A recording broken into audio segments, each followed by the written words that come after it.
नमस्ते दोस्तों, हमारे चैनल पर स्वागत है जहां हम लाते हैं मजेदार वेब नोवेल्स हिंदी में। आज की कहानी में मिलिए यश कुमार से। मुंबई का एक आम लड़का जो शेनहाउ कंजम्पशन रिबेट सिस्टम का मालिक बन जाता है। खासियत, हर खर्चे पर कैशबैक, 90 मिलियन की स्पोर्ट्स कार, 500 मिलियन की हवेली और 100 बिलियन की कंपनी का 70% हिस्सा। देखिए कैसे यश दिल्ली की स्ट्रीमर सिमरन शेरनी सिंह की लाइव स्ट्रीम पर बरसाता है, गिफ्ट रॉकेट से सुपर फायर तक। और मजा तब जब एक सेलिब्रिटी पूछती है 10 मिलियन हो तो क्या करोगे। यश फोन चेक करता है और कहता है, शुक्र है मेरे पैसे अभी भी हैं। तो तैयार हो जाइए हास्य और लग्जरी से भरे इस सफर के लिए। एपिसोड 1 से 10 तक सब्सक्राइब करें और चलिए शुरू करते हैं। सितंबर की हल्की ठंडी हवा चल रही थी। मुंबई की एक छोटी सी कॉलोनी में एक किराए की खोली में 22 साल का यश कुमार अपने फोन पर बोरियत भरे अंदाज में एक लाइव स्ट्रीम देख रहा था। यश एक साधारण सा लड़का था, कॉलेज स्टूडेंट जो पार्ट टाइम जॉब करके अपने खर्चे चलाता था। उसे खाली वक्त में लाइव स्ट्रीम देखना पसंद था। आखिर खूबसूरत लड़कियों को देखना किसे अच्छा नहीं लगता, भले ही वो उन्हें हासिल न कर सके, लेकिन नजरें तो सेंक ही सकता था। वो दिल्ली की एक खूबसूरत स्ट्रीमर सिमरन शेरनी सिंह की लाइव स्ट्रीम देख रहा था। सिमरन की मजेदार दिल्ली वाली बोली और उसकी बेबाकी कमाल की थी। लाइव स्ट्रीम के कमेंट सेक्शन में एक यूजर नो धनिया भाई ने पूछा, सिमरन बताओ तुम्हें कैसा लड़का पसंद है। सिमरन ने हंसते हुए जवाब दिया, मुझे कोई खास डिमांड नहीं है, बस ऐसा लड़का चाहिए जो मुझे कंधे पर उठा सके। ये सुनकर कमेंट सेक्शन में हंसी का माहौल बन गया। रोनमा शर्मा ने लिखा, मैं तो 6 फीट का हूं, 90 किलो का, मुझे मौका दो।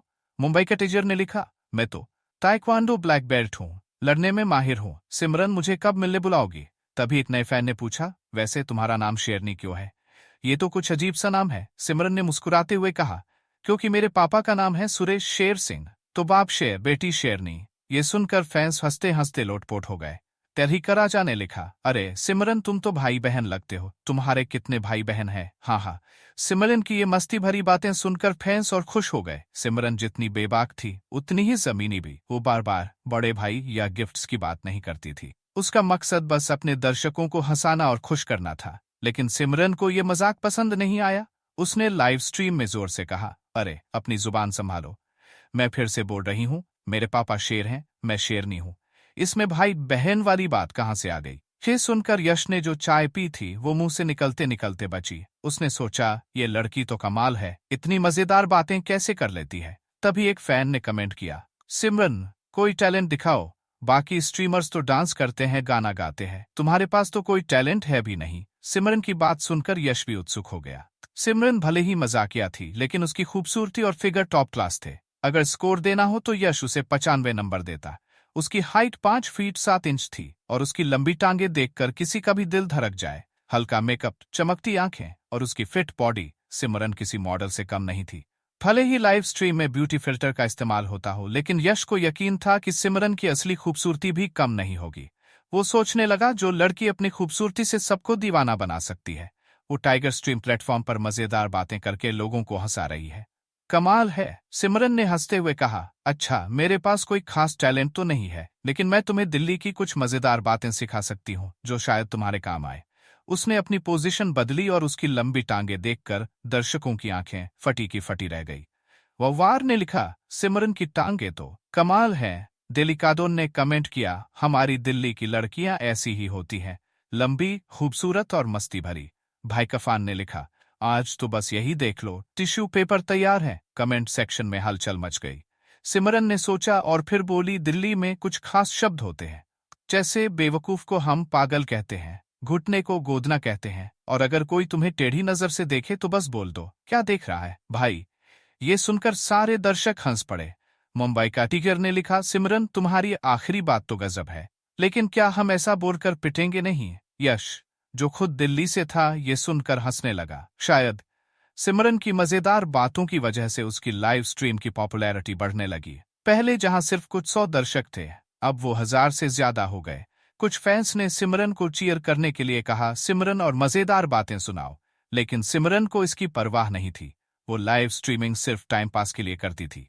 कॉलेज की वजह से उसने दिल्ली में एक किराए का घर लिया था। उसे उसे बाहर घूमना पसंद नहीं था और वो घर पर रहना पसंद करती थी। लाइव स्ट्रीमिंग से उसे लोगों से बात करने का मौका मिलता था और उसकी बोरियत दूर हो जाती थी। सिमरन की इस बेपरवाही को देखकर फैंस ने उसे और सपोर्ट किया। छोटे मोटे गिफ्ट्स की बरसात होने लगी। भाई अनो एक ने एक रॉकेट भेजा, छोटी दीदी ने 100 फिश पॉज दिए, मुंबई कादोन ने भी कुछ गिफ्ट्स भेजे। भले ही ये छोटे गिफ्ट्स थे, लेकिन सैकड़ों फैंस के गिफ्ट्स मिलाकर सिमरन को हजारों रुपए मिल गए। सिमरन ने खुशी खुशी फैंस का शुक्रिया अदा किया। यश को सिमरन की सादगी पसंद आई। उसने भी 200 रुपए रिचार्ज किए और सिमरन को एक रॉकेट गिफ्ट कर दिया। स्क्रीन पर दिखा यश कुमार ने सिमरन को एक रॉकेट भेजा। जैसे ही यश ने बिना रुके सुपर फायर भेजे, सिमरन की लाइव स्ट्रीम में नए नए दर्शक आने लगे। सभी लोग हैरान थे कि आखिर ये लाइव स्ट्रीम अचानक इतनी पॉपुलर क्यों हो गई। सारी बात समझने के बाद नए दर्शक भी यश की तारीफों में शामिल हो गए। वावर ने लिखा, यश भाई तो कमाल है। भाई कफा ने कमेंट किया, यश भाई आपके घर में कोई नौकर की कमी है। यश भाई आप मुझे अपने दरवाजे पर रख लो। डेरहिकाडोन ने कहा, मुझे भी अपने साथ ले लो भाई। तभी यश के दिमाग में एक आवाज गूंजी, डिंग। रिबेट क्रेट ट्रिगर हुआ। रिवॉर्ड 90 मिलियन की एक supercar Pagani top went God, साथ में मास्टर लेवल ड्राइविंग टेक्नोलॉजी। यश ने जैसे ही टाइगर स्ट्रीम पर 20 मिलियन रुपए के सुपर फायर भेजे, सिस्टम की ये आवाज सुनाई दी। यश हैरान हो गया। उसने अपनी जेब में देखा तो एक छोटी सी सुपर कार की चाबी मिली। वो चाबी एक मिनी स्पोर्ट्स कार की तरह दिख रही थी, बेहद खूबसूरत। और उसके बैंक अकाउंट में अब 2 बिलियन रुपए जमा हो चुके थे। टीडी उसने अभी चाबी को अच्छे से देखा भी नहीं था कि टाइगर स्ट्रीम के बैकग्राउंड से एक प्राइवेट मैसेज की आवाज आई। मैसेज में लिखा था, हाय यश भाई, मैं सिमरन शेरनी सिंह हूँ। ये मेरा व्हाट्सएप नंबर है। सिमरन को अभी भी यकीन नहीं हो रहा था। उसे लग रहा था कि वो सपना देख रही है। उसने अपनी जांघ पर चिकोटी भी काटी, लेकिन उसे कुछ समझ नहीं आया। उसकी ये हरकत देखकर फैंस हंसने लगे। फिर सिमरन जल्दी से खड़ी हुई और स्क्रीन की तरफ झुककर बोली, यश भाई इतने सारे गिफ्ट्स के लिए थैंक यू। प्लीज बैकग्राउंड में प्राइवेट मैसेज चेक करें, आपके लिए एक सरप्राइज है। सिमरन का ये बदला हुआ रवैया देखकर फैंस हैरान रह गए। वो सिमरन जो पहले इतनी बेपरवाह थी, अब यश की तारीफों में लगी थी। मुंबई कैटिगर ने कमेंट किया, अरे सिमरन भी पैसे के आगे झुक गई, अब वो पुरानी मस्तमौला शेरनी नहीं रही। फैंस ने उसका मजाक उड़ाना शुरू कर दिया, लेकिन सिमरन को इसकी जरा भी परवाह नहीं थी। वो भले ही मस्तीखोर थी, लेकिन बेवकूफ नहीं। इतने बड़े डोनर को कैसे नजरअंदाज कर सकती थी। यश ने जो 20 मिलियन रुपए खर्च किए थे, वो कोई छोटी रकम नहीं थी। उसने गिफ्ट लिस्ट चेक की तो देखा कि यश ने कुल 200 रुपए के गिफ्ट्स भेजे थे। टाइगर स्ट्रीम पर गिफ्ट्स की रकम स्ट्रीमर और प्लेटफॉर्म में 50-50 बनती है। अगर कोई कॉन्ट्रैक्ट साइन किया हो तो हिस्सा और कम हो सकता है, लेकिन सिमरन ने किसी कंपनी के साथ कॉन्ट्रैक्ट नहीं किया था। वो तो बस टाइम पास के लिए लाइव स्ट्रीमिंग करती थी, इसलिए प्लेटफॉर्म को आधा हिस्सा देने के बाद बाकी सारी रकम उसकी अपनी थी। बस टैक्स देना था, जिसकी उसे परवाह नहीं थी। यश ने जो 20 मिलियन से ज्यादा खर्च किए, उसका आधा हिस्सा सिमरन को मिला, यानी 10 मिलियन से ज्यादा। ये रकम उसके लिए किसी लग्जरी लाइफ से कम नहीं थी। यश ने सिमरन का मैसेज देखा और बिना हिचकिचाहट के उसका व्हाट्सएप नंबर ऐड कर लिया। टिंग, सिमरन शेरनी सिंह आपके दोस्त बन गए हैं, अब आप चैट कर सकते हैं। यश ने तुरंत एक मैसेज भेजा, हाय सिमरन अपनी लाइव स्ट्रीम में व्यस्त थी, लेकिन जैसे ही उसने फोन पर यश का मैसेज देखा, वो उत्साह से भर गई। उसने तुरंत जवाब दिया, हाय यश भाई, आप कैसे हैं। यश ने मुस्कुराते हुए जवाब दिया, मेरा नाम यश है। सिमरन ने शर्माते हुए लिखा, अरे मुझे तो बहुत शर्मिंदगी हो रही है। अब सिमरन का सारा ध्यान लाइव स्ट्रीम से हटकर यश से चैट करने पर था। उसने दर्शकों से बात करना लगभग बंद कर दिया। मजाक की बात नहीं थी, इतना बड़ा डोनर मिला था, वो उसे कैसे नजरअंदाज कर सकती थी। सिमरन ने सोचा, 100 मिलियन फैंस हों लेकिन अगर पैसे न कमाएं तो क्या फायदा। ये एक डोनर 100 मिलियन फैंस से ज्यादा कीमती है। उसने यश को मैसेज किया, वैसे यश भाई आप करते क्या है, इतने सारे पैसे खर्च कर दिए, कहीं कोई दिक्कत तो नहीं होगी ना। सिमरन को चिंता होने लगी। उसे डर था कि कहीं यश ने घर की सारी जमा पूंजी खर्च न कर दी हो या किसी कंपनी के पैसे इस्तेमाल किए हों। अगर ऐसा हुआ तो उसे भी गिल्ट होगा। सिमरन ने सोचा, अगर ऐसा है तो मैं पैसे वापस कर दूंगी, कहीं कानूनी पचड़े में न पड़ जाऊं। लेकिन यश समझ गया कि सिमरन क्या सोच रही है। उसने जवाब दिया, चिंता मत करो सिमरन, ये तो मेरे लिए छोटी रकम है, वैसे तुम कब फ्री हो, बाहर मिलकर डिनर करते हैं। सिमरन ने एक पल सोचा और फिर जवाब दिया, ठीक है यश भाई, मैं थोड़ी देर में स्ट्रीम बंद कर दूंगी, फिर मिलते हैं। दोनों की चैट चल ही रही थी कि सिमरन की लाइव स्ट्रीम में एक लाइव कॉल आया। लियन माई।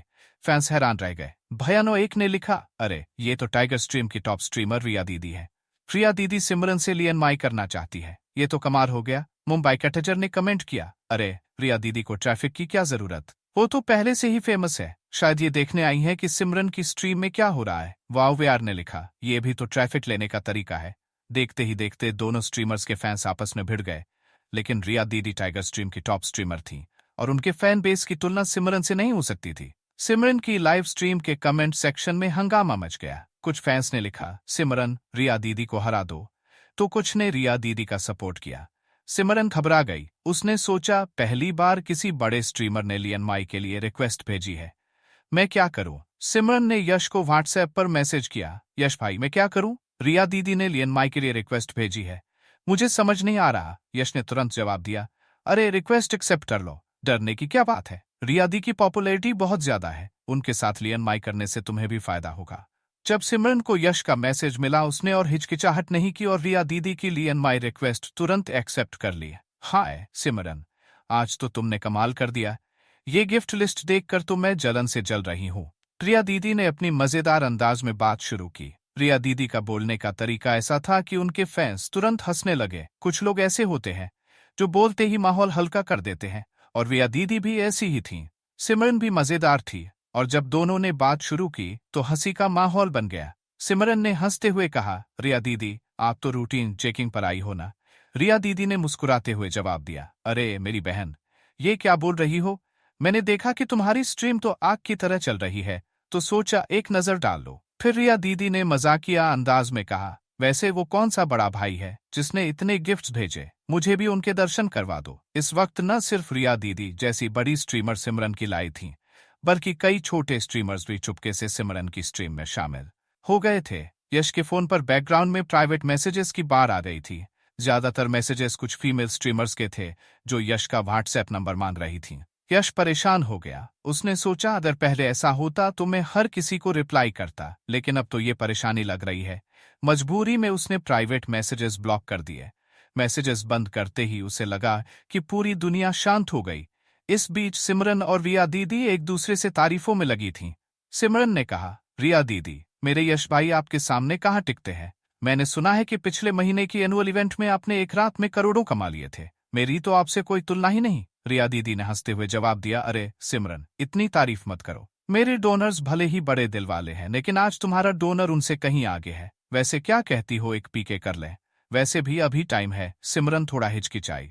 पीके का मतलब था कि दोनों स्ट्रीमर्स के डोनर्स के बीच एक तरह की जंग होगी, पैसे की जंग। सिमरन को डर था कि अगर उसने हाँ कर दी तो कहीं यश को बुरा न लग जाए। इतना बड़ा डोनर उसे बड़ी मुश्किल से मिला था। लेकिन यश ने ये बात देख ली और तुरंत पब्लिक चैट में लिखा, लड़ो। यश को तो बस पैसे खर्च करने थे। अगर रिया दीदी न होती तो शायद वो बाहर जाकर कुछ और खर्च करता, लेकिन पीके में पैसे खर्च करना कहीं ज्यादा आसान था। न ज्यादा मेहनत थी, न कोई बड़ा रिस्क। यश का ये मैसेज पब्लिक चैट में देखकर सिमरन की लाइव स्ट्रीम में हंगामा मच गया। फैंस हैरान थे कि यश इतना कॉन्फिडेंट क्यों है। सबको पता था कि रिया दीदी टाइगर स्ट्रीम की टॉप स्ट्रीमर क्यों बनी थी, सिर्फ उनकी खूबसूरती और मजेदार अंदाज की वजह से नहीं, बल्कि उनके पीछे कई बड़े डोनर्स की सपोर्ट की वजह से। पिछले साल की एनुअल इवेंट में उनके डोनर्स ने करोड़ों के गिफ्ट्स भेजे थे। टाइगर स्ट्रीम पर कुछ ही स्ट्रीमर्स ऐसे थे जो रिया दीदी से टक्कर ले सकते थे। यश भले ही एक बड़ा डोनर था, लेकिन वो अकेला था।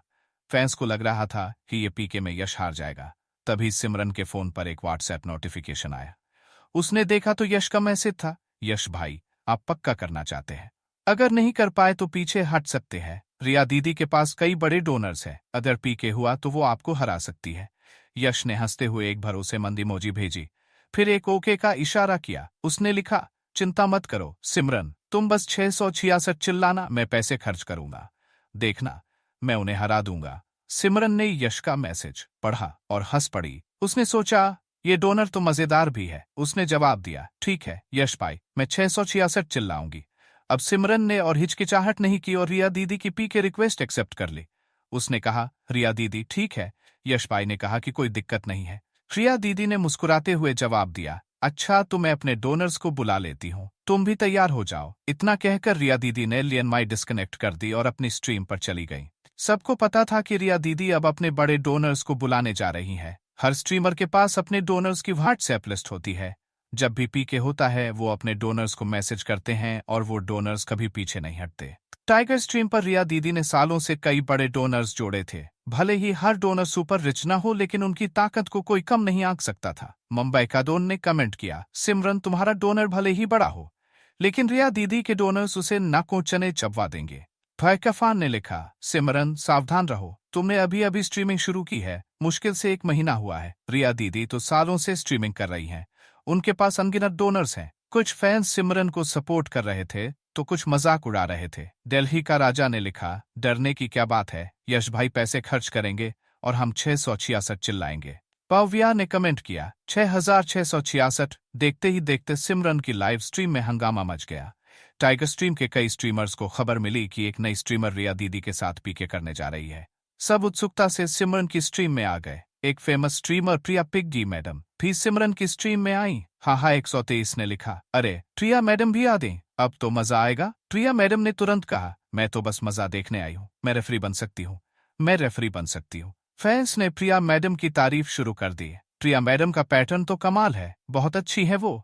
इधर रिया दीदी को अपनी एक दोस्त माया से मैसेज मिला। माया ने कहा, कुछ बड़े डोनर्स को बुला लो, अगर कुछ गड़बड़ हुई तो वो तुम्हारी मदद कर सकते हैं। रिया दीदी ने जवाब दिया, हाँ मैं बुला रही हूँ, लेकिन शायद उनकी जरूरत न पड़े। अभी अभी रमेश भाई ने मैसेज किया है। माया हैरान हो गई, रमेश भाई? रमेश भाई का नाम सुनते ही माया चौंक गई। रमेश भाई रिया दीदी के सबसे बड़े डोनर थे। पिछले साल की एनुअल इवेंट में रमेश भाई ने ही करोड़ों के गिफ्ट्स भेजकर रिया दीदी को चैंपियन बनाया था। माया ने कहा, अगर रमेश भाई आ गए तो फिर जीत पक्की है। सिमरन का डोनर भले ही 20 मिलियन खर्च कर ले, लेकिन रमेश भाई के सामने वो टिक नहीं पाएगा। रिया दीदी ने हंसते हुए कहा, फिर भी सावधानी बरतनी चाहिए, कहीं ऐसा ना हो कि हम हार जाएं। मैं और डोनर्स को बुला लेती हूँ। माया ने स्ट्रीमिंग शुरू नहीं की थी, वो रात को सोने जा रही थी। तभी उसकी असिस्टेंट ने उसे जगाया और बताया कि रिया दीदी किसी के साथ पीके करने जा रही है। माया को लगा कि शायद रिया दीदी किसी बड़े स्ट्रीमर से पीके कर रही होंगी, लेकिन जब उसे सिमरन के बारे में पता चला तो उसे थोड़ा शक हुआ। उसने सोचा, जो शख्स बिना पलक झपकाए 20 मिलियन खर्च कर सकता है वो आम इंसान तो नहीं हो सकता। मुझे भी तैयार रहना चाहिए। रिया दीदी और माया को पता था कि उनके पास कुछ ही बड़े डोनर्स हैं, बाकी छोटे मोटे डोनर्स थे जो हजारों या लाखों रुपए खर्च कर सकते थे। कई बार उनके पीछे की यूनियंस भी गिफ्ट्स भेजने में मदद करती थीं। इस बार रिया दीदी को न सिर्फ अपने डोनर्स को बुलाना था, बल्कि अपनी यूनियन से भी बात करनी थी कि इस पीके को कैसे ज्यादा ट्रैफिक मिले। 10 मिनट बाद रिया दीदी की लिए माई रिक्वेस्ट फिर से आई। सिमरन भी तैयार थी और उसने तुरंत रिक्वेस्ट एक्सेप्ट कर ली। रिया दीदी ने मुस्कुराते हुए पूछा, सिमरन तैयार हो? सिमरन ने जवाब दिया, हाँ रिया दीदी, शुरू करो। इस पीके में यश को पता था कि ये बस डोनर्स के पैसे की जंग है, लेकिन उसे इसकी ज्यादा परवाह नहीं थी। उसका मकसद तो बस पैसे खर्च करना था, और कैसे खर्च करने हैं ये उसे बखूबी आता था। रिया दीदी के डोनर्स को भी पैसे खर्च करने की जरूरत थी। दोनों एक दूसरे का इस्तेमाल कर रहे थे। अगर सिस्टम का रिबेट ना होता तो शायद यश यहां से चला जाता। उसने सोचा, जो मूर्ख बनना चाहे बने। फिर उसने पब्लिक चैट में सीधे लिख दिया, ज्यादा बातें मत करो, अगर लड़ना है तो जल्दी शुरू करो, मुझे थोड़ी देर में कुछ काम से व्यस्त होना है। यश के पास सच में काम था। उसने सोचा था कि सिमरन की स्ट्रीम थोड़ी देर में खत्म हो जाएगी, लेकिन उसे क्या पता था कि रिया दीदी बीच में आकर टक्कर देने वाली है। सिमरन ने यश का मैसेज देखा और कहा, अरे देखो मेरे यश भाई कितने जल्दी में है, चलो जल्दी शुरू करते हैं। सिमरन वैसे भी देर करने वाली नहीं थी। जब उसके डोनर ने बोल दिया तो उसने जोश में आकर जोर से कहा, शुरू करो। वाह, सिमरन की ये बात सुनकर फैंस हैरान रह गए। उनकी ये शेरनी फिर से गरज उठी थी। इधर मुंबई में एक फाइनेंशियल कंपनी के विशाल ऑफिस में एक शानदार और रौबीला शख्स बैठा था। उसका नाम था रमेश भाई, जो रिया दीदी का सबसे बड़ा डोनर था। रमेश भाई अब मध्यम आयु में पहुंच चुके थे। जवानी में उनके पास पैसे नहीं थे, जिसकी वजह से उनकी 4 साल की गर्लफ्रेंड ने उन्हें छोड़ दिया था। उस दिन से रमेश भाई ने कसम खाई थी कि वो ढेर सारा पैसा कमाएंगे और कभी किसी को अपने ऊपर हावी नहीं होने देंगे। रमेश भाई में सच में काबिलियत थी। कई सालों की मेहनत के बाद उन्होंने अपनी कंपनी को लिस्टेड करवा लिया। खास तौर पर फाइनेंशियल इंडस्ट्री में अगर सही काम किया जाए तो रातों रात अमीर बनना आसान है। अब उनकी नेटवर्थ 100 बिलियन रुपए से भी ज्यादा थी। उनका आम तौर पर मनोरंजन का तरीका था स्ट्रीमर्स को सपोर्ट करना। पहले वो छोटे मोटे सेकंड और थर्ड टियर स्ट्रीमर्स को गिफ्ट्स भेजते थे, लेकिन हाल ही में उन्होंने अपनी नजरें टॉप लेवल स्ट्रीमर्स पर डाली थीं। रिया दी उनकी पहली पसंद थी, लेकिन जब उन्होंने सिमरन को देखा, लेकिन अंकुर चाहता था कि परवीन अपना जॉब छोड़ दे, क्योंकि वह प्रेग्नेंट थी और उसे लगता था कि जॉब करते हुए वह अपनी बीवी और खुद का ध्यान नहीं रख पाएगी। लेकिन परवीन अपना जॉब नहीं छोड़ना चाहती थी और वह अंकुर से प्रॉमिस करती है कि वह अपने बच्चे को कुछ भी नहीं होने देगी। लेकिन एक दिन जब वह जॉब पर होती है तो वह रेलिंग से गिर जाती है, जिसकी वजह से उसके पैर में चोट आ जाती है। यह देख के अंकुर बहुत ज्यादा गुस्सा हो जाता है। वह परवीन से कहता है कि अगर उसकी बेबी को कुछ भी हो जाता तो क्या होता। यह देख के परवीन भी बहुत ज्यादा गुस्सा हो जाती है, क्योंकि उसे लगता है कि अब अंकुर को सिर्फ उसके बच्चे की चिंता है, परवीन की नहीं। इसलिए अब वह दोनों ही एक दूसरे से गुस्सा रहने लगते हैं। लेकिन एक दिन अंकुर परवीन के ऑफिस जाता है और उसके बॉस से झगड़ा करता है और सारा सामान लेकर वहां से आ जाता है।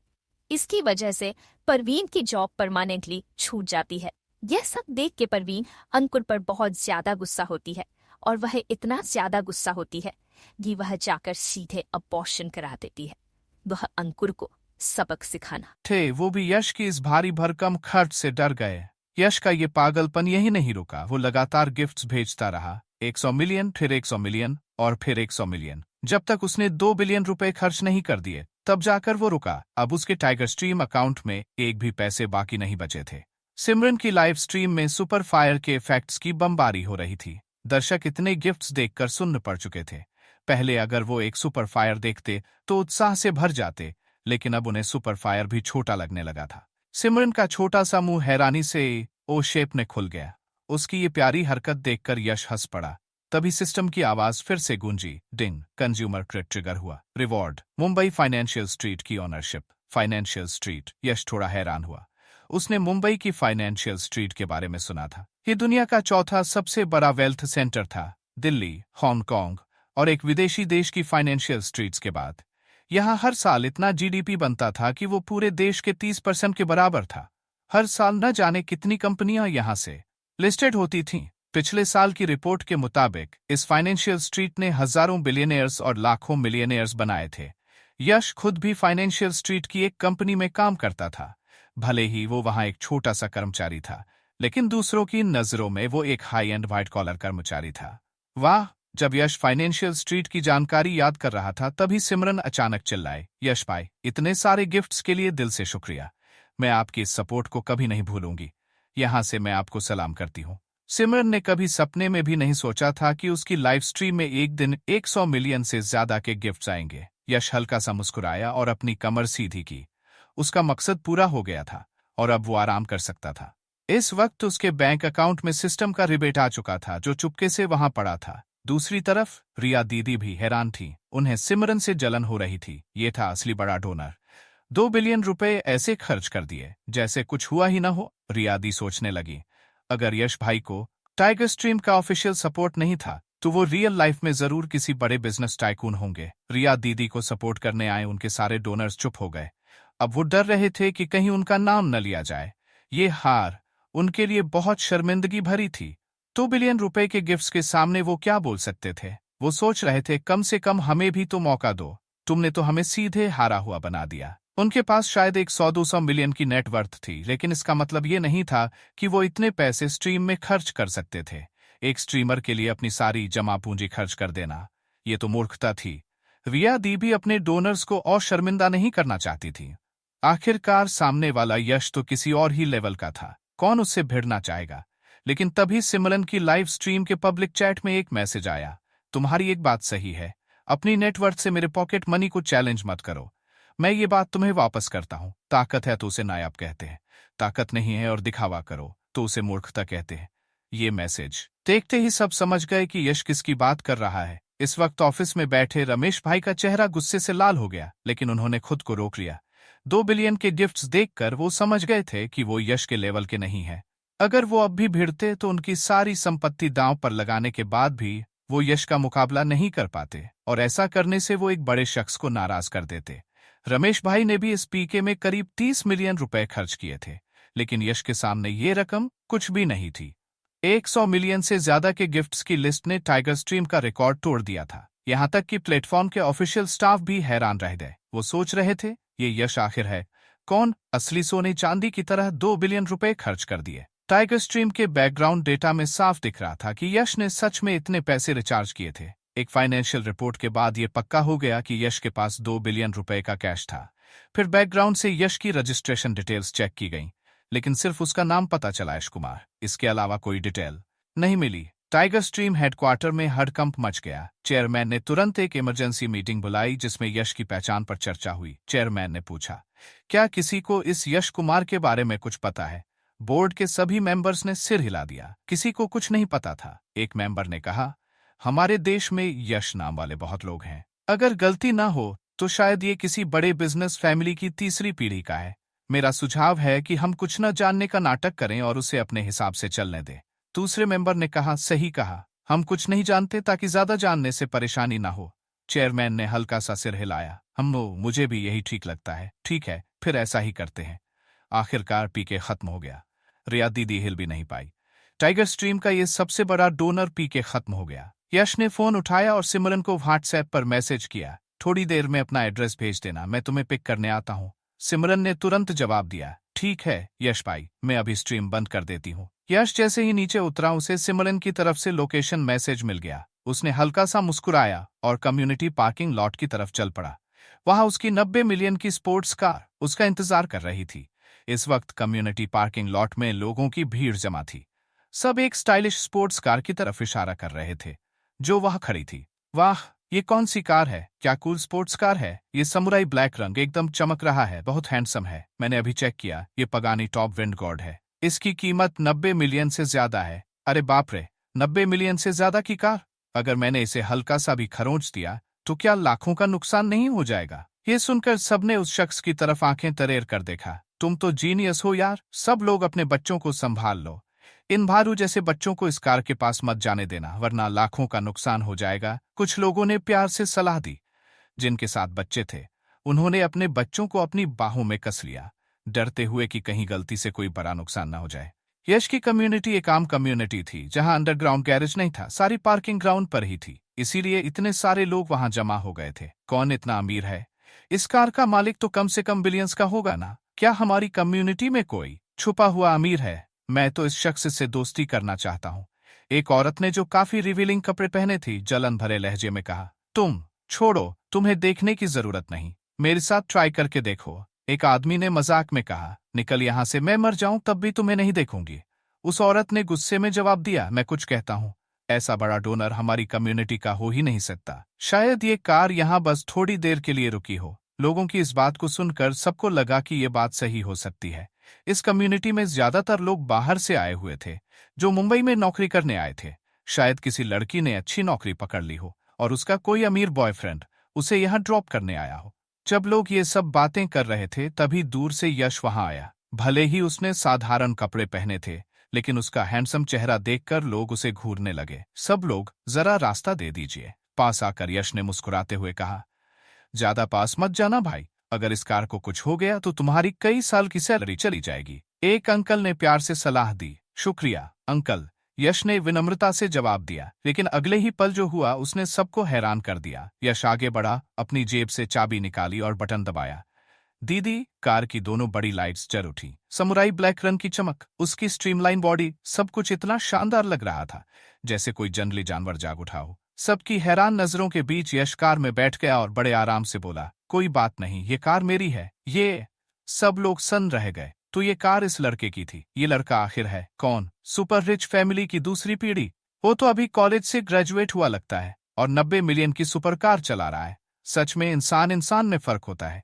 कोई अपनी 10 रुपए की मंथली इनकम के लिए परेशान है और कोई बिना मेहनत किए जिंदगी की ऊंचाइयों पर है। ऐसी कार तो शायद जन्म लेने के बाद भी नसीब ना हो। यश ने हल्का सा हॉर्न बजाया ताकि लोग रास्ता दे दें। फिर उसने एक्सीलरेटर दबाया और कार कम्युनिटी से बाहर निकल गई। सड़क पर वो कार एक नजारा बन गई। ट्रैफिक लाइट पर पीछे की गाड़ियां उससे कम दर्जनों मीटर दूर रुकी थीं। उन गाड़ियों के मालिक डर रहे थे कि कहीं उनकी गलती से कुछ हो न जाए और उनकी सारी जमा पूंजी चली न जाए।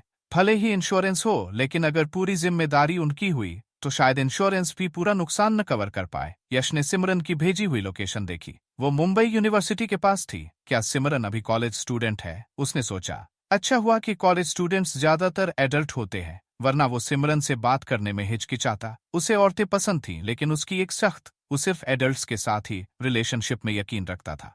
मुंबई यूनिवर्सिटी पहुंचते ही वहां का माहौल देखकर यश हैरान रह गया। यहाँ सड़क के किनारे ढेर सारी लग्जरी गाड़ियां खड़ी थीं। कुछ लाखों की बीबीए से लेकर करोड़ों की लैंड रोवर, पोर्श और मर्सिडीज तक। साफ था कि मुंबई में अमीर लोगों की कमी नहीं थी।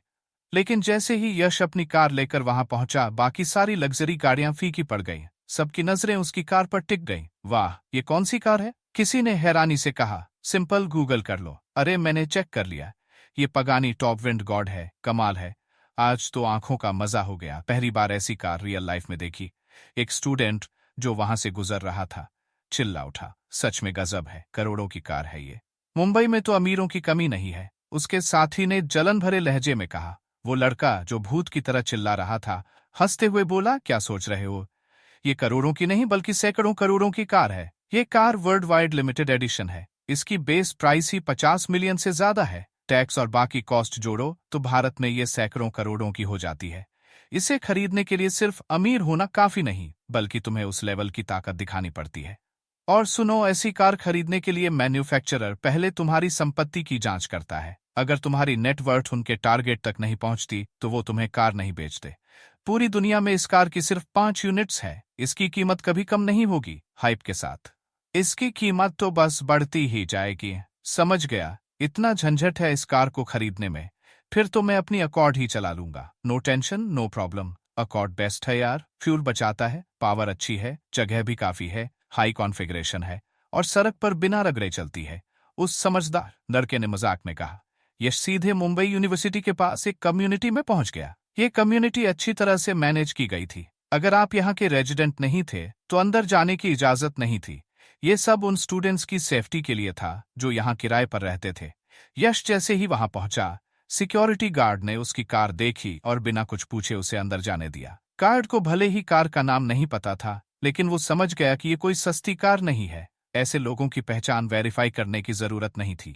यश ने कार को सिमरन के अपार्टमेंट के नीचे रोक दिया और कार में बैठकर अपना फोन चलाने लगा। उसने अपनी पार्किंग लोकेशन सिमरन को मैसेज कर दी ताकि उसे नीचे आने में परेशानी ना हो। मैं पहुंच गया हूं, थोड़ी देर में नीचे आ जाओ। ठीक है यश भाई, सिमरन ने जवाब दिया। ऊपर करीब 50 स्क्वायर मीटर के एक घर में सिमरन न जाने कितने कपड़े ट्राई कर चुकी थी, लेकिन उसे कोई भी पसंद नहीं आ रहा था। वो शीशे के सामने खड़ी थी, सिर्फ अंडरवियर में, और उसका परफेक्ट फिगर साफ दिख रहा था। यश का मैसेज देखते ही वो थोड़ी घबरा गई। उसे देर करना बिल्कुल पसंद नहीं था। जल्दी जल्दी में उसने एक sports T shirt, track pant और स्नीकर्स पहन लिए। बालों को पोनीटेल में बांध लिया। भले ही उसने ज्यादा मेकअप नहीं किया था, सिर्फ हल्का सा लिपस्टिक और काजल लगाया था, लेकिन सिमरन की नेचुरल खूबसूरती उसे किसी देवी की तरह बनाती थी। बिना मेकअप के भी वो गॉडेस लेवल की थी। उसकी स्पोर्ट्सवेयर उसे एकदम फ्रेश और एनर्जेटिक लुक दे रही थी। जब वो नीचे उतरी तो वहां पहले से ही एक चश्मा पहने लड़का फूलों का गुलदस्ता लिए खड़ा था। उसके पीछे उसके 2 दोस्त थे जो उसे हौसला दे रहे थे। लाओ झांग, हमें तुम पर भरोसा है, इस बार तुम्हारा कन्फेशन जरूर सक्सेस होगा। फूल लिए झांग ने भी आत्मविश्वास भरे लहजे में कहा, मेरे सपोर्ट के लिए थैंक्स, मैं तुम्हें निराश नहीं करूंगा। यश ने ये सीन देखा और मजे लेने लगा। इन जोशीले स्टूडेंट्स को देखकर उसे अपनी कॉलेज की यादें ताज़ा हो गईं। लेकिन जब वो सोसाइटी में आया तो उसकी सारी जोश ठंडी पड़ गई। बिना पैसे के कोई जोश काम नहीं आता। तभी यूनिट के गेट पर एक साय जैसी फिगर दिखी। उसकी लंबी टांगे देखकर हर कोई हैरान रह गया। जैसे ही सिमरन बाहर आई, फूलों का गुलदस्ता लिए वो लड़का बहुत उत्साहित हो गया। सिमरन, मुझे तुम। लेकिन झांग अपनी बात पूरी भी नहीं कर पाया था कि सिमरन ने इधर उधर देखा और यश को यूनिट के गेट पर कार के पास खड़ा देख लिया। वो तेजी से उसकी तरफ बढ़ी। यश भाई, आपको ज्यादा इंतजार तो नहीं करना पड़ा? को पायलट सीट पर बैठते हुए सिमरन ने थोड़ा शर्माते हुए पूछा। उसकी ये मासूमियत देखकर यश को हंसी आ गई। उसने सिर हिलाया। नहीं, मैं अभी अभी पहुंचा हूं। तुम इतनी जल्दी नीचे कैसे आ गई? मुझे लगा था कि थोड़ा इंतजार करना पड़ेगा। ये कहते हुए यश ने सिमरन को गौर से देखा। उसे लगा कि सिमरन लाइव स्ट्रीम से भी ज्यादा खूबसूरत लग रही थी। मुझे डर था कि आपको इंतजार करना पड़ेगा, इसलिए जल्दी से तैयार होकर आ गई, सिमरन ने जवाब दिया। वो सिमरन जो हमेशा बिंदास रहती थी, अब थोड़ी शर्माने लगी थी। उसकी ये शर्मीली अदा एक अलग ही खूबसूरती लिए हुए थी। कोई बात नहीं। यश ने कार स्टार्ट की और कम्युनिटी से बाहर की तरफ निकल गया। पीछे झांग हवा में अकेला रह गया। मेरा दिल टूट गया। मेरी गॉडेस किसी और की कार में बैठकर चली गई। झांग को ऐसा लगा जैसे उसे बहुत बड़ा झटका लगा हो। वो बड़बड़ाने लगा। उसके दो दोस्त पास आए और उसके कंधे पर हाथ रखकर सांत्वना देने लगे। दुखी मत हो भाई, जिस कार में वो बैठी है उसे देख। तुम हार गए क्योंकि तुम्हारे पास वैसी कार नहीं है। बेहतर होगा कि वापस जाकर पढ़ाई करो। रास्ते में सिमरन को पायलट सीट पर बैठी थी। हवा से उसकी पोनीटेल लहरा रही थी। अचानक उसे कुछ याद आया। पहले मॉल चलते हैं। मॉल? सिमरन ने हैरानी से पूछा। मॉल में क्या करने जा रहे हैं?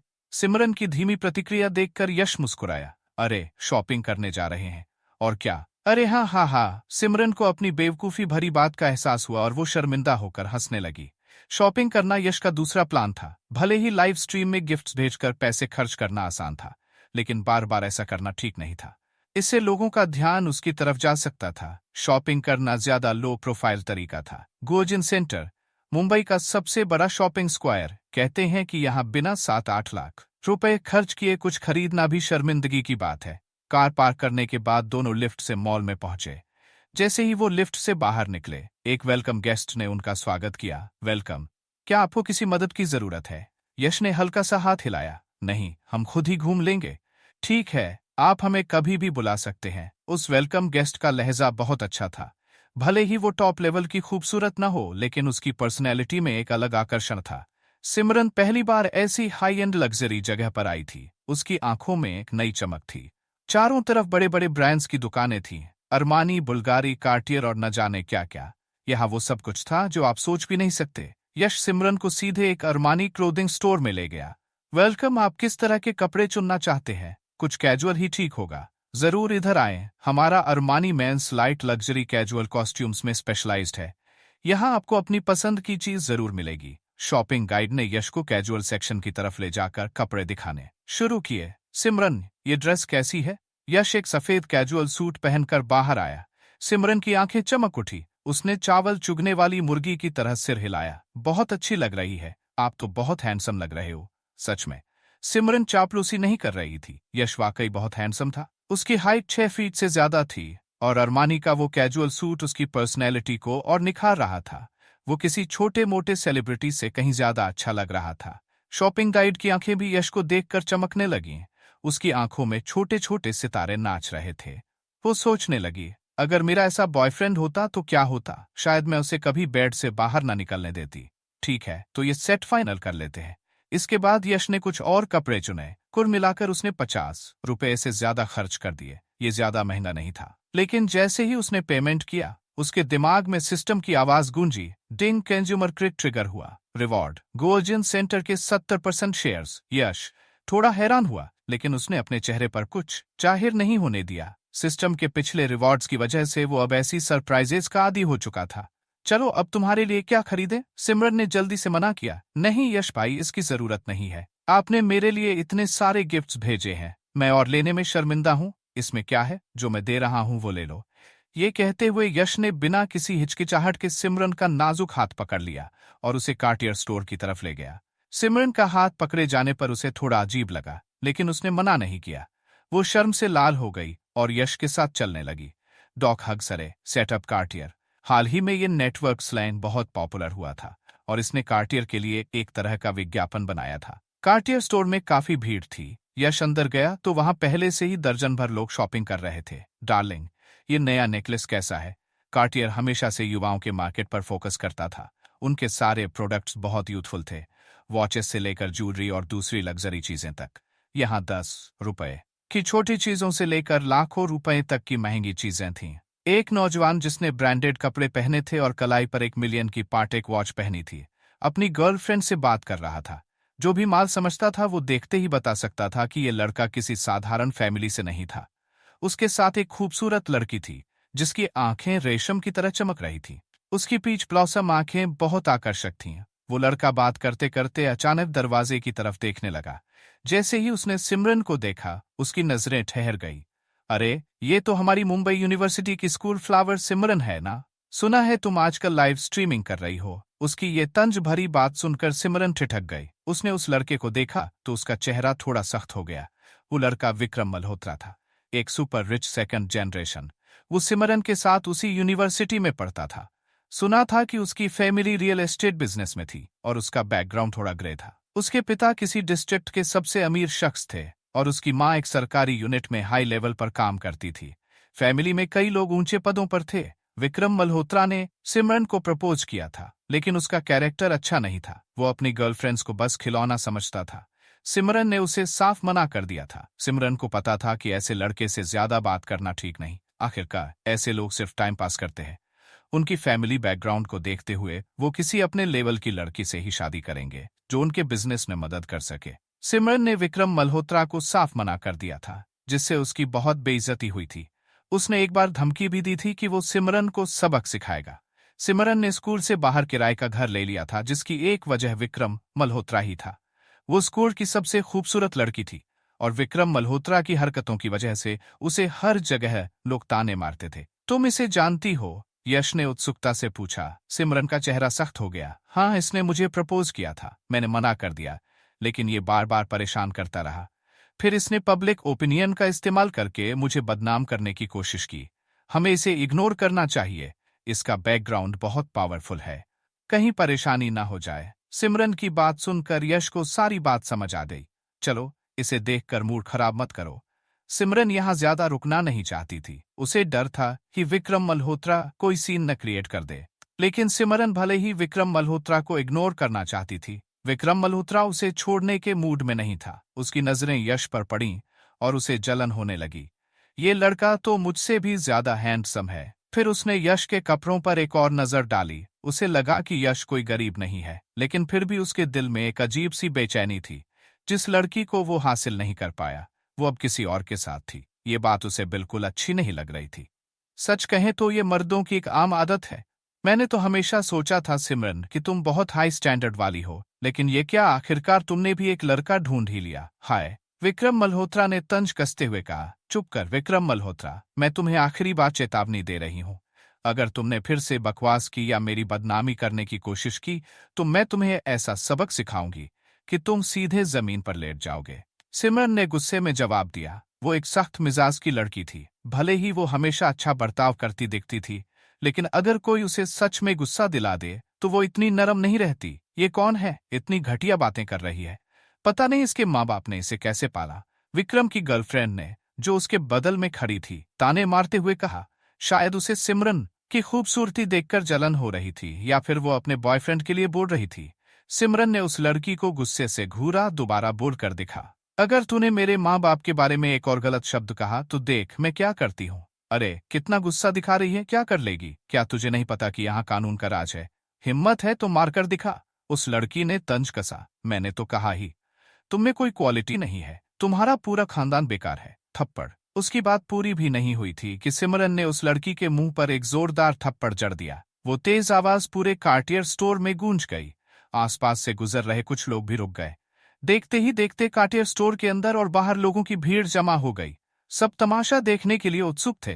भले ही गुअर्जिन सेंटर में आने वाले लोग हाई एंड कस्टमर्स थे और उनकी एक खास पहचान थी, लेकिन तमाशा देखने की आदत तो हर किसी में होती है, चाहे वो अमीर हो या गरीब। शॉपिंग गाइड ने जैसे ही ये झगड़ा देखा, वो दौड़कर स्टोर मैनेजर को बुलाने चली गई। तूने मुझे मारा। उस लड़की को सिमरन के थप्पड़ से चक्कर आ गया। वो सिमरन से भिड़ने की कोशिश करने लगी, लेकिन सिमरन के सामने उसकी एक न चली। सिमरन ने अपने हाथ हिलाए और उसे जमीन पर धकेल दिया। अपनी गर्लफ्रेंड को पीटते देख विक्रम मल्होत्रा को लगा कि उसकी बेइज्जती हो गई। आखिरकार वो उसकी गर्लफ्रेंड थी। उसे सबके सामने थप्पड़ पड़ना और जमीन पर गिरना, ये तो सीधे सीधे विक्रम की बेइज्जती थी। वो एक रियल एस्टेट मालिक का बेटा था, एक सेकंड जनरेशन ऑफिशियल। उसकी गर्लफ्रेंड को सबके सामने मारा गया था। सिमरन तू मरने वाली है, विक्रम ने गुस्से से कहा। उसका चेहरा सख्त हो गया। तभी स्टोर मैनेजर दौड़ता हुआ आया और जल्दी से बोला, सब लोग शांति से बात करो, हाथ मत उठाओ, हाथ मत उठाओ। विक्रम ने तुरंत अपनी जेब से एक मेंबरशिप कार्ड निकाला। ये मेरा मेंबरशिप कार्ड है। तुम्हारा कार्टियर भी एक टॉप लग्जरी ब्रांड है। यहाँ किसी को भी अंदर आने कैसे देते हो? अगर तुमने आज मुझे सही जवाब नहीं दिया तो मैं भविष्य में तुम्हारे स्टोर से कुछ भी नहीं खरीदूंगा। स्टोर मैनेजर ने विक्रम के हाथ में वो मेंबरशिप कार्ड देखा और थोड़ा असमंजस में पड़ गया। एक तरफ उसका पुराना मेंबर था और दूसरी तरफ नए कस्टमर्स थे। दोनों ही पार्टियां आसान नहीं लग रही थीं। ये कस्टमर्स उनके परफॉर्मेंस से जुड़े थे और इनके खर्च करने से मैनेजर को फायदा होता था। लेकिन थोड़ा सोचने के बाद उसने विक्रम का पक्ष लेने का फैसला किया। कोई चारा नहीं था। विक्रम का मेंबरशिप कार्ड लेवल बहुत हाई था। ये डायमंड मेंबरशिप कार्ड सिर्फ वही लोग ले सकते थे जो हर साल कार्टियर स्टोर में 10 लाख रुपए से ज्यादा खर्च करते थे। नए कस्टमर्स की खर्च करने की क्षमता भी पता नहीं थी, लेकिन विक्रम का खर्च तो असली था।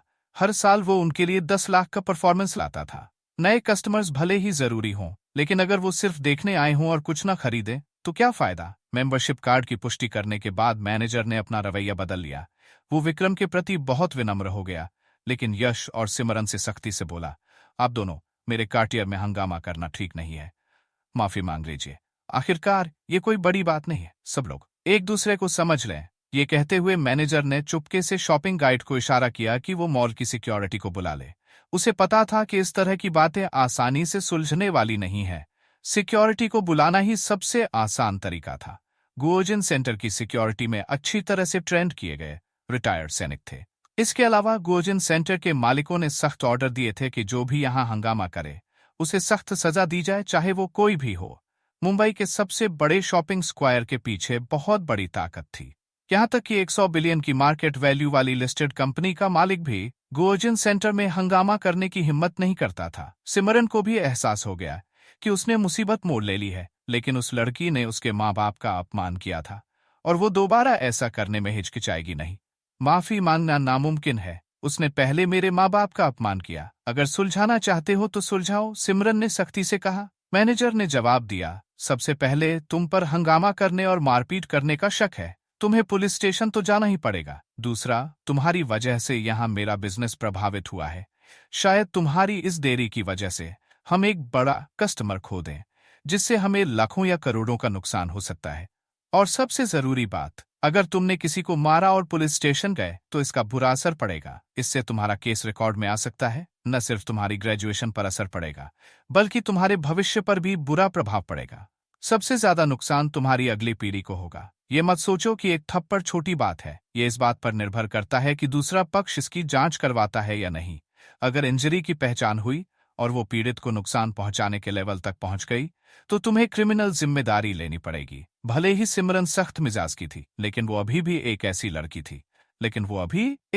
लड़की थी जिसने सोसाइटी में कदम नहीं रखा था। मैनेजर की इन बातों से वो डर गई। उसे पुलिस स्टेशन जाने से डर नहीं था, लेकिन केस रिकॉर्ड में आने का असर बहुत बड़ा होता है। अगर नुकसान का लेवल ज्यादा हुआ तो उसे सजा भी हो सकती थी।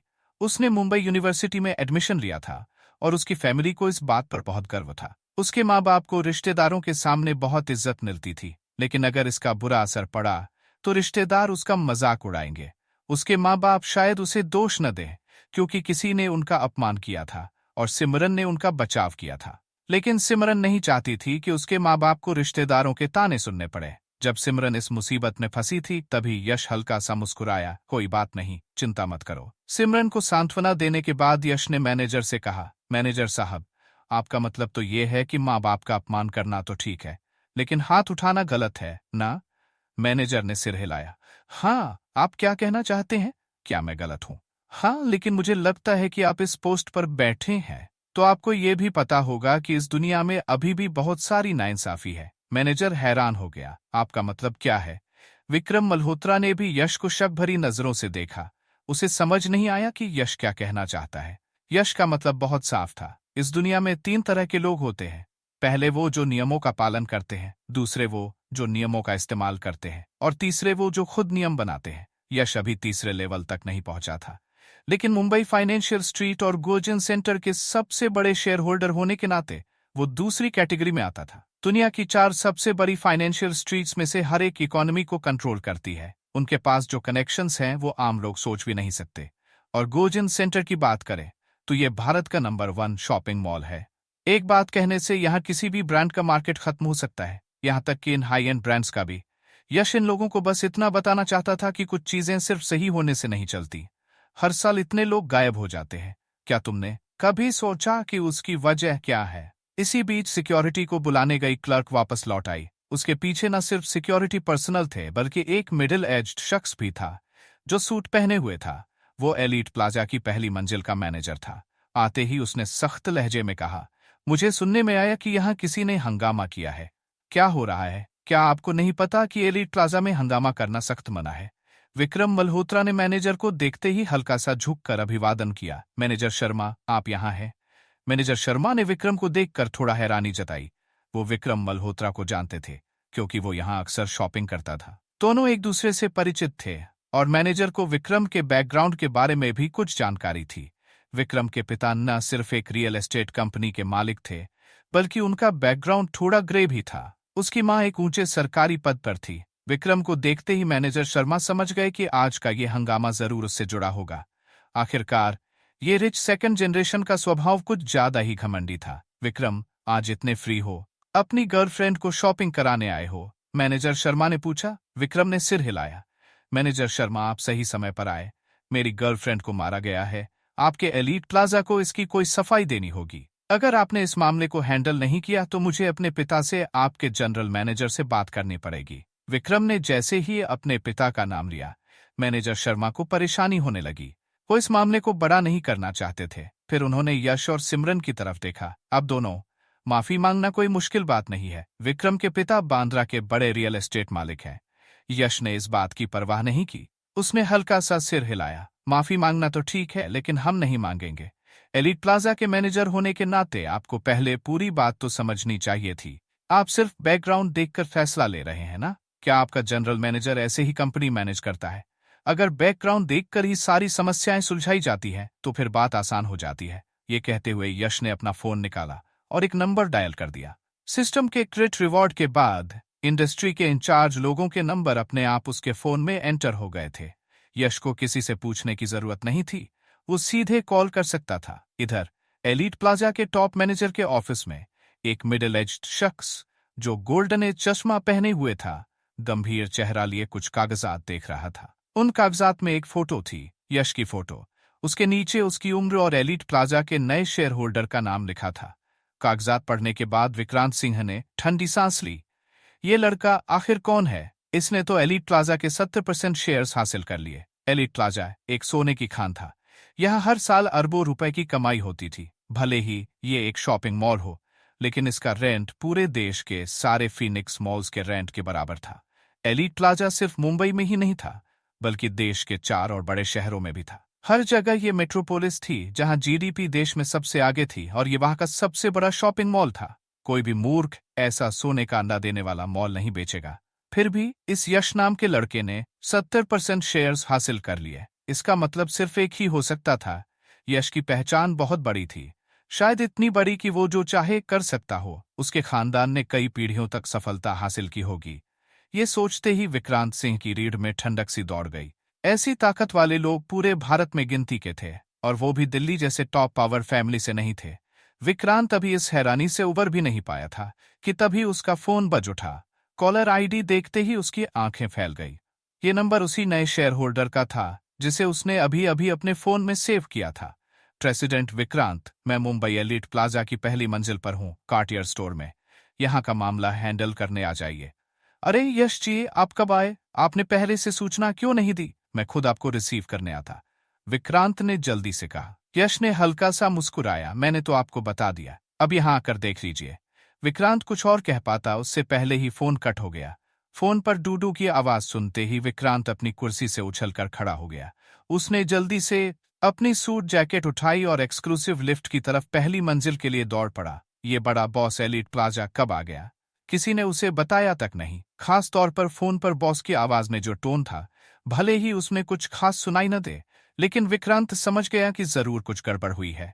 लिफ्ट में बैठते हुए वो हर तरह की संभावना सोचने लगा। क्या हाइजीन की वजह से है, या सर्विस अच्छी नहीं थी? हर संभावना को उसने अपने दिमाग में छान डाला और हर एक के लिए अलग अलग उपाय सोचने लगा। उधर कार्टियर स्टोर में विक्रम मल्होत्रा ने देखा कि यश ने किसी को फोन किया और उसका लहजा कुछ ऑर्डर देने जैसा था। ये देखकर उसे हंसी आ गई। लड़के, ज्यादा दिखावा मत कर, चेहरा फुलाकर मोटा बनने की कोशिश मत कर। आखिर में तुम किसी ऐसे शख्स को बुला लाओगे जो कुछ भी नहीं कर सकता। ये एलीट प्लाजा है, तुम्हारा लिविंग रूम नहीं। हाँ हाँ हाँ। आसपास तमाशा देख रहे कुछ लोग चुपके चुपके बातें करने लगे।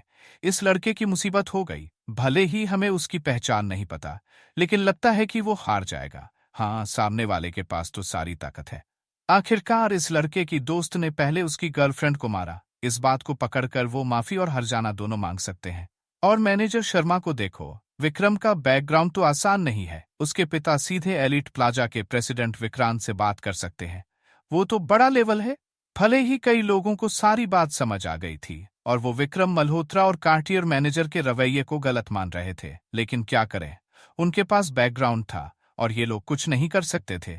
अगर मामला बड़ा हुआ तो एलिट प्लाजा के सीनियर लोग आ जाएंगे और फिर सख्ती से कार्रवाई होगी। सिमरन ने धीरे से यश का हाथ खींचा। यश, छोड़ दो ना, माफी मान लेते हैं। मैं तो सख्त हूं, लेकिन जरूरत पड़ने पर झुक भी सकती हूँ। बाद में देख लेंगे। यश ने हल्का सा मुस्कुराकर उसे भरोसा दिया। चिंता मत करो, यहाँ सच में वैसा ही है जैसा उसने कहा। ये जगह मेरे लिविंग रूम जैसी ही है। दूर से विक्रम मल्होत्रा ने यश और सिमरन की नजदीकी देखी और उसे और ज्यादा जलन होने लगी। अच्छा, अब ज्यादा दिखावा मत करो, मुझे गुस्सा आ रहा है। मैनेजर कपूर, पुलिस को बुलाओ। अगर ये माफी नहीं मांगते तो इन्हें 2 दिन के लिए अंदर करवा दो। इधर मैनेजर कपूर ने मैनेजर शर्मा को सारी बात बता दी। बेशक उसने अपनी जिम्मेदारी को हल्का करने की कोशिश की और सारा दोष यश और सिमरन पर डाल दिया। मैनेजर शर्मा ने सिर हिलाया और यश और सिमरन की तरफ देखा। ठीक है, जल्दी से इस मामले को निपटा दो। एलिट प्लाजा की इमेज खराब मत करो। ये कोई बड़ी बात नहीं है, इन्हें बाहर निकाल दो। अभी अभी खबर मिली है कि एलिट प्लाजा का नया बॉस आ गया है। मेरे लिए सब कुछ ठीक रखो। अगर नए बॉस को पता चला कि यहाँ ऐसा कुछ हुआ है तो किसी को जिम्मेदार ठहराया जाएगा। मेरे खिलाफ साजिश मत करो। क्या एलिट प्लाजा का बॉस बदल गया? ये कब हुआ? ये बात सुनते ही सब हैरान रह गए। मैनेजर कपूर, विक्रम मल्होत्रा और तमाशा देख रहे लोग सबके होश उड़ गए। एलिट प्लाजा जैसे बड़े एंटरप्राइज का बॉस बदल गया और बाहर किसी को खबर तक नहीं मिली। सिक्योरिटी को आगे बढ़ते देख यश ने मुस्कुराकर कहा, जल्दी मत करो, थोड़ा इंतजार करो, शायद कोई सरप्राइज मिले। मैनेजर शर्मा, जो जाने वाला था, यश की बात सुनकर रुक गया। उसने भौहें सिकोड़कर पलट कर देखा। लड़के, ज्यादा नाटक मत कर, तुम्हें बाहर निकालना ही अच्छा है। अगर तुम अभी भी यहाँ रुके तो मुझे तुम्हारे साथ सख्ती करने में कोई दिक्कत नहीं होगी। तभी विक्रांत सिंह की आकृति दिखाई दी। वो तेजी से भागता हुआ आ रहा था। कुछ लोग जो विक्रांत को जानते थे उसे इतना घबराया हुआ देखकर हैरान हो गए। उन्हें समझ नहीं आया कि क्या हो गया। प्रेसिडेंट विक्रांत, क्या हुआ? बुल्गारी के मैनेजर ने अभिवादन किया। विक्रांत ने उसकी परवाह नहीं की और सीधे कार्टियर स्टोर के बाहर पहुंच गया। सब लोग जरा रास्ता दीजिए। विक्रांत अपनी सांसों को सामान्य रखने की कोशिश कर रहा था। उसे डर था कि यश उसे जल्दबाजी करने वाला समझ लेगा और उसका गलत इंप्रेशन बन जाएगा। अगर बॉस ने उसे अस्थिर समझ लिया तो उसकी नौकरी खतरे में पड़ सकती थी। सबने उसकी आवाज सुनी। प्रेसिडेंट विक्रांत यहाँ क्यों आए? लगता है वो यहाँ का मामला सुलझाने आए हैं।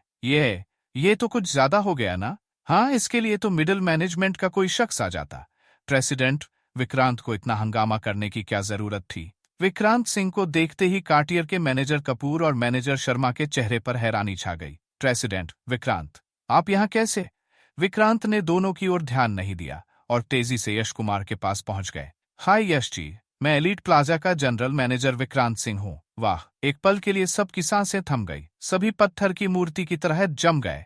किसी ने सपने में भी नहीं सोचा था कि जिसे कार्टियर के मैनेजर कपूर, विक्रम मल्होत्रा और मैनेजर शर्मा ने नीचा दिखाया, वही एलिट प्लाजा का मालिक निकलेगा। फिर सबको मैनेजर शर्मा की पहले कही बात याद आई। एलिट प्लाजा का नया बॉस आ गया है। अब ये लड़का यश कुमार ही एलिट प्लाजा का नया मालिक था। कोई आश्चर्य नहीं कि वो इतना निश्चिंत बैठा था, जरा भी डरा नहीं। इतना बड़ा बैकग्राउंड हो तो कार्टियर के मैनेजर और विक्रम मल्होत्रा से डरने की क्या जरूरत? ये उनकी अपनी जमीन थी, डर तो उन्हें होना चाहिए था, भूतों से भी ज्यादा। यश का चेहरा शांत था, न खुशी दिख रही थी न गम। पता नहीं उसके दिमाग में क्या चल रहा था। बस उसने हल्के से कहा, प्रेसिडेंट विक्रांत, आप ऐसे मैनेज करते हैं? यहाँ दुकानदार और पुराने ग्राहक नए ग्राहकों को दबाते हैं। आपका मैनेजर बिना सच झूठ जाने, बिना पूछे सीधे फैसला सुना देता है। अगर ऐसा कुछ बार और हुआ तो क्या एलिट प्लाजा की इज्जत मिट्टी में नहीं मिल जाएगी? फिर यहाँ कौन खरीदारी करने आएगा? न्याय और निष्पक्षता न दे सके तो कौन यहाँ अपने पैसे खर्च करना चाहेगा? विक्रांत को यश की बातों से पसीना छूटने लगा। उनके माथे पर ठंडी बूंदें चमक रही थीं, लेकिन वो एक शब्द न बोल सके। बस चुपचाप यश की डांट सुनते रहे। अब मैं आपको एक मौका देता हूँ, यहाँ का मामला पूरी तरह ठीक करे। अगर अच्छे से हैंडल न हुआ तो फौरन यहाँ से निकल जाए। सुना? हाँ यश जी, भरोसा रखें, मैं आपको पूरी तरह संतुष्ट कर दूंगा। कहते हुए विक्रांत का चेहरा सख्त हो गया। आसपास के लोग समझ गए विक्रांत का गुस्सा 7वें आसमान पर था। मुंबई के सबसे शानदार शॉपिंग प्लाजा का जनरल मैनेजर सबके सामने बॉस से डांट खा रहा था। ऐसा कौन सहन कर सकता था? उसका मूड तो खराब होना ही था। आप? विक्रांत ने मैनेजर कपूर की ओर उंगली उठाई। आपको 1 दिन का वक्त है, यहाँ से अपना सामान समेट लें। अगर एक दिन बाद भी रुके तो मैं अपने लोगों से आपकी मदद करवा दूंगा। मैनेजर कपूर की आंखें भर आईं। वो रोते हुए बोले, मैं गलत था। मुझे सच में अपनी गलती का एहसास हो गया है। मुझे नहीं पता था कि वो एलीट प्लाजा के नए बॉस हैं। मैं अभी माफी मांगता हूँ, मुझे एक मौका दें। वैसे यश जी ने अभी यहाँ मेंबरशिप कार्ड बनवाया था, मैं फौरन उसका रिफंड कर देता हूँ। भले ही कार्टियर एक इंटरनेशनल ब्रांड हो, लेकिन भारत में किसी ब्रांड को ब्लॉक करना कोई बड़ी बात नहीं थी। और मैनेजर कपूर की मुसीबत तो पक्की थी।